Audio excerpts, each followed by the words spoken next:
किसी समय में देश की आंतरिक सुरक्षा के लिए सबसे बड़ा खतरा रहा, लेकिन आज घुटना टेकने पर मजबूर है। बात है नक्सलवाद की, जिसको कि माओवाद या वामपंथी उग्रवाद भी कहा जाता है, जिसके बारे में कि केंद्रीय गृह मंत्री के द्वारा कहा जाता है कि हम माओवाद से मुक्त हो गए, जिसके लिए कि टारगेट रखा गया था कि 31 मार्च 2026 तक देश नक्सलवाद से मुक्त हो जाएगा। अब केंद्रीय गृह मंत्री के द्वारा इस प्रकार की चीजें कही गई हैं तो जरूर ही मुक्त हो जाएगा। नक्सलवाद की शुरुआत पश्चिम बंगाल के दार्जिलिंग जिले के नक्सलबाड़ी गांव से हुई थी, जहां की चारू मजूमदार, कानू सान्याल और जंगल संथाल के द्वारा इस संगठन की स्थापना की गई थी किसानों की हक की लड़ाई के लिए। जो मजबूत तबका था, जिनके पास जल, जमीन और जंगल का प्रभुत्व था, उनके खिलाफ यह संगठन हिंसक तरीके से अपने अधिकारों की लड़ाई लड़ने के लिए बनाया गया था। लेकिन यह संगठन समय के पहिए के साथ बदलता गया और गलत विचारों की तरफ बढ़ता गया, और एक समय ऐसा आया कि यह देश की आंतरिक सुरक्षा के लिए सबसे बड़ा खतरा हो गया था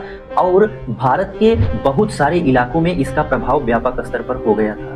ऐसे में इससे निपटने के लिए सरकार पिछले कई सालों से प्रयासरत थी, लेकिन सफलता अब जाकर के देखने को मिल रही है। जैसा कि जब देश के ऊपर कोई बाह्य आक्रमण होता है तो उससे तब भी देश को उतनी क्षति नहीं होती है, लेकिन जब देश के अंदर ही दीमक लग जाता है तो वह धीरे धीरे करके दीमक देश को खत्म करने का काम करता है। जैसा कि नक्सलवाद प्रभावित जो भी क्षेत्र थे वह कहीं न कहीं विकास की पटरी से गायब हो गए, या कहें कि उस इलाके तक विकास की पटरी पहुंच ही नहीं पाई। किसी भी क्षेत्र के विकास के लिए बहुत जरूरी है वहां शिक्षा होना चाहिए, कनेक्टिविटी होना चाहिए और बेहतर तरीके से देश के अन्य इलाकों के साथ जुड़ाव होना चाहिए। लेकिन नक्सलवाद और गुरिल्ला संगठनों के द्वारा जिस प्रकार से वहां जो भी लोग जाते थे, जो भी अधिकारी जाते थे, उनके ऊपर हमला किया जाता था और उनको मार गिराया जाता था, जिस वजह से वहां पर न तो कनेक्टिविटी पहुंच पाई, न शिक्षा पहुंच पाया